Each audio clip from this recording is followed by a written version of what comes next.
कितने उदाहरण दे हम जातिवाद के, कितने उदाहरण दे हम जातिवाद के। सैकड़ों शिकार हुए हैं यहाँ मनुवाद के, सैकड़ों शिकार हुए हैं यहाँ मनुवाद के। जिस घटना से इस देश में बहुजनों का शोषण हो रहा था। आपको याद होगा कि इस देश में रोहित वेमुला नाम का पीएचडी स्कॉलर था, जिसका मर्डर हुआ था और उसने अपनी जान से हाथ धो बैठा था। वो बहुजन समाज का वो बच्चा आज भी भारत के लोगों को याद आता है। एक ऐसी ही घटना मुंबई के आईआईटी से सामने आई हुई है। 7वीं मंजिल से एक शेड्यूल कास्ट के बच्चे ने, बीटेक फर्स्ट ईयर के स्टूडेंट ने अपनी जान इस जातिवाद के वजह से दे दी गई है। जी हाँ साथियों, मैं हूं हितेश और आप देख रहे हैं द थिंक। आपको बता दें कि आईआईटी बॉम्बे से एक घटना सामने आई है जहां पर जातिवाद का शिकार हुआ एक दलित समुदाय का बच्चा, जो कि आईआईटी में बीटेक फर्स्ट ईयर में पढ़ता था, इंजीनियरिंग का स्टूडेंट था। केवल 3 या 4 महीने उसको कॉलेज में गए हुआ था, लेकिन जब वो कॉलेज में पढ़ता है और पढ़ने के साथ साथ में जब उसके स्टूडेंट को यह पता लगता है कि ये निचली जाति का है, मतलब कि शेड्यूल कास्ट का है, मतलब कि उन जो उसके साथ में जो बच्चे पढ़ते थे और उसके जो सीनियर थे उनको लगा कि यह शेड्यूल कास्ट का है और उनके नज़र में शेड्यूल कास्ट का बच्चा मतलब कोटे से आने वाला बच्चा है। और उसके साथ में उन बच्चों का रहन सहन धीरे धीरे बदल चुका था। उसके साथ में खाना पीना, सोना, उठना बैठना, तमाम दिनचर्या की जितनी भी घटनाएं हैं वो उस घटना से हट चुके थे। वो उसका साथ नहीं दे पा रहे थे और वो उसे जब महसूस हुआ कि मुझे मेरा जो आइडेंटिफिकेशन किया जा रहा है, मुझे जातिवाद के नाम से इन लोगों ने पहचान लिया है, मेरी जात यहाँ पर बीच में आ रही है, और यह फ्रस्ट्रेशन जो था उसके दिमाग में चल रहा था और इसी के साथ साथ में वह कुछ दिनों से परेशान चल रहा था। उसने अपने दोस्त के साथ में, जो कि उसके सीनियर थे, जिनका इंजीनियरिंग आईआईटी बॉम्बे से कंप्लीट हुआ था, मुझे उनका नाम याद नहीं आ रहा है, लेकिन उन्होंने उनके साथ में बात की और बात करने के साथ में उन्होंने यह बताया कि मेरे साथ में कुछ स्टूडेंट का जो बिहेव है, उनका जो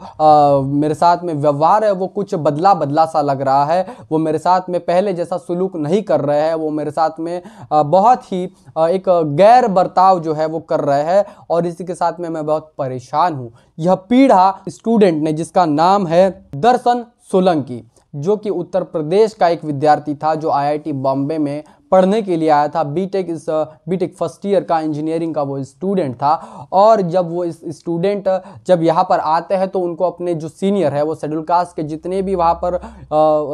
संस्था में एक टीम है, वो शेड्यूल कास्ट की टीम उसको एक गाइड करती थी कि किस तरीके से यहाँ पर जातिवाद का भी शिकार होते हैं लोग, तो उसको किस तरीके से डील करना चाहिए था। लेकिन प्रॉपर गाइडेंस नहीं होने की वजह से प्रॉपर उसको लोगों से डील कैसे करता आना चाहिए, क्योंकि 19 साल का बच्चा था। 19 साल की उम्र में वो आईआईटी में पढ़ने के लिए जो आया था, सपने जो उसने संजोए थे, उन्हीं सपनों ने आईआईटी मुंबई के उस 7वीं मंजिल से छलांग लगा दी और उन सपनों को चकनाचूर कर दिया।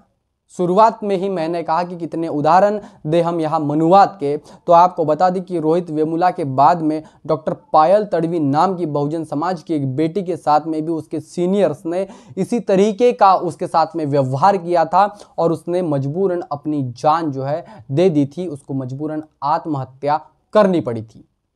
जी हाँ साथियों, क्योंकि इस देश में जातिवाद के दंश ने डॉक्टर बाबा साहब भीमराव अंबेडकर को भी नहीं छोड़ा था। जब बाबा साहब अंबेडकर जब पढ़ने जाते थे तो उनको जाति का होने की वजह से टेबल अलग रख दिया जाता था, टेबल पर फाइलें फेंक दी जाती थी, पानी का मटका अलग रखा जाता था। सोचिए, यह जो घटना है ये बाबा साहब के उस समय की है जब बाबा साहब इस देश में पीएचडी करके आए थे और बाबा साहब बड़ौदा नरेश के उस संस्था में जहाँ पर बड़ौदा नरेश ने बाबा साहब को एक बात कही थी कि स्कॉलरशिप लेने के बाद में, विदेश से पढ़ के आने के बाद में आपको हमारे संस्था में जो है नौकरी करनी पड़ेगी। लेकिन जब बाबा साहब को लगा कि मेरे साथ में इस देश में ऐसा व्यवहार हो रहा है तो इस जातिवाद को ख़त्म करने की लड़ाई में जो है लड़ूंगा और अपने समाज को जातिवाद से मुक्त कराऊंगा। लेकिन आज इस देश में डॉक्टर बाबा साहब अंबेडकर ने जातिवाद खत्म करने के लिए कानून बना दिए हैं, संविधान लिख दिया है। कानूनी तौर पर जातिवाद के खिलाफ बड़े बड़े जो है कानून बन गए हैं, लेकिन जातिवाद आज भी जिंदा है, इसका उदाहरण जो है आज आपके समक्ष है। चाहे फिर वो रोहित वेमुला हो, चाहे फिर वो डॉक्टर पायल तडवी हो, और आज जो बच्चा जिसकी मौत हुई है दर्शन सोलंकी ही क्यों ना हो। आपको बता दें कि ऐसी तमाम जो घटनाएं हैं हर दिन, हर एक दूसरे दिन हमको देखने को मिलती है, जहां पर किन्हीं घटना को कवरेज मीडिया दे पाता है, सोशल मीडिया पर वो घटना वायरल होती है, और कई ऐसी घटना है जो दब जाती है, जो राज बनी ही रह जाती है। लेकिन इस देश में तमाम ऐसे घटनाएं हैं जहां पर बहुजन समाज जो है अपनी पीड़ा को रख नहीं पाता है, और इसीलिए तमाम देश के बहुजनों ने ऐसी घटनाओं के लिए जो है पूरी ताकत से इसका विरोध करना चाहिए। और मनुवाद जो इस देश में जिंदा है, चाहे फिर वो कॉलेज में हो, चाहे इंस्टीट्यूशन में हो। आईआईटी ये जो इंजीनियरिंग, देश का सबसे बड़ा इंजीनियरिंग इंस्टीट्यूट माना जाता है, जहाँ पर पढ़ने का सपना हर उस गरीब बच्चे का होता है, हर उस अमीर बच्चे का होता है, जहाँ से बेहतरीन इंजीनियर भारत के निकल आते हैं। और वहाँ पर जब बहुजन समाज के बच्चे पढ़ने जाते हैं तो उन्हें कोटा के नाम से चिढ़ाया जाता है, उन्हें मेरिट के नाम से चिढ़ाया जाता है, उन्हें कहा जाता है कि आप कोटे से आए हैं, आपकी मेरिट की औकात नहीं है। ये वही लोग हैं साथियों जो हजारों सालों से एक जाति को मिलता हुआ आरक्षण इनको कभी नहीं दिखता, लेकिन 70 साल से बाबा साहब के संविधान ने जब पिछड़ी जातियों को सामने लाने के लिए, समांतर स्थिति देने के लिए आरक्षण का क्या उदाहरण दे दिया, तो यह आरक्षण उनको दिखता है। ये वही लोग हैं जिनके घरों में हमारे माँ बाप झाड़ू पोछा करने जाते हैं, और जब हम ही इनके साथ में कंपटीशन करते हैं तो यह उनको देखा नहीं जाता, और इसीलिए हमेशा मेरिट की बात करते हैं। सवाल पूछना चाहता हूं मैं उन तमाम मेरिटधारियों से, अरे किस मेरिट की बात कर रहे हैं आप उस मेरिट की बात कर रहे हैं जहां पर हजारों सालों से शिक्षा के ऊपर सिर्फ एक जाति का वर्चस्व था, जहां पर व्यापार में सिर्फ एक जाति का वर्चस्व था, जहां पर सुरक्षा के नाम पर राजाओं को बनाया जाता था, और सिर्फ जो है सुरक्षा के नाम पर सिर्फ एक जाति को वहां पर आरक्षण था। हजारों सालों से इन जगहों में जो आरक्षण आपने लेकर के रखा था 100%, उस जातिवाद का कभी आप उदाहरण देते हैं? और 70 साल से इस व्यवस्था को बाबा साहब ने समांतर स्थिति में लाने के लिए प्रतिनिधित्व के तौर पर जो आरक्षण दिया है, वह आरक्षण आपको आंखों में चुभ रहा है, वह आरक्षण आपको आंखों में गड़ रहा है।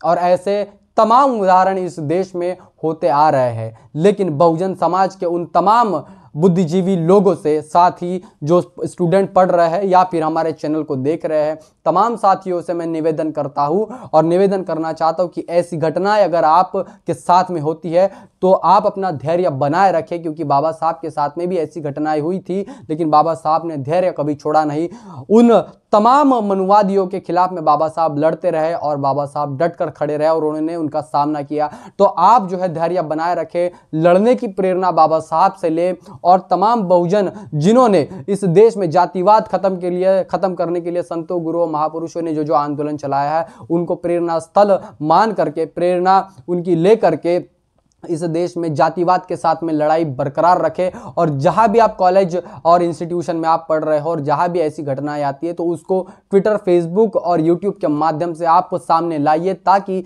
फिर किसी रोहित वेमुला को इस जातिवाद का शिकार होने ना पाए, फिर कोई डॉक्टर पायल तडवी जो इस जातिवाद का शिकार ना हो। और आज जो बच्चा दर्शन सोलंकी जो शेड्यूल कास्ट का बच्चा माना जाता है, जिसके साथ में जातिवाद जो जब उसको दिखाई दिया और जब उसने अपनी जान दी, तो ऐसे विद्यार्थियों को मैं कहना चाहता हूं कि मेरे साथियों, मेरे भाइयों, ऐसी घटना के लिए आप हमेशा से ही मानसिक स्थिति बनाकर रखें, आप हमेशा से ही अपना धैर्य कायम रखें और बाबा साहब को आदर्श मानते हुए आप अपनी पढ़ाई जारी रखें। ऐसे मनुवादी लोग जो है विचारधारा के कदम कदम पर आपके हमारे बीच में आते रहेंगे, लेकिन डरना नहीं है और लड़ाई जो है जातिवाद के खिलाफ जारी रखना है। साथियों, इस तमाम घटना को लेकर के आपकी क्या राय है और आप क्या सोचते हैं, कमेंट करके जरूर बताएं। बने रहे द थिंग के साथ में, तब तक के लिए जय भीम, जय भारत। बहुजन विचारधारा को घर घर तक पहुंचाने के लिए हमारे YouTube चैनल को सब्सक्राइब करें, लाइक करें, कमेंट करें, शेयर करें और बेल आइकन की घंटी दबाना ना भूलें।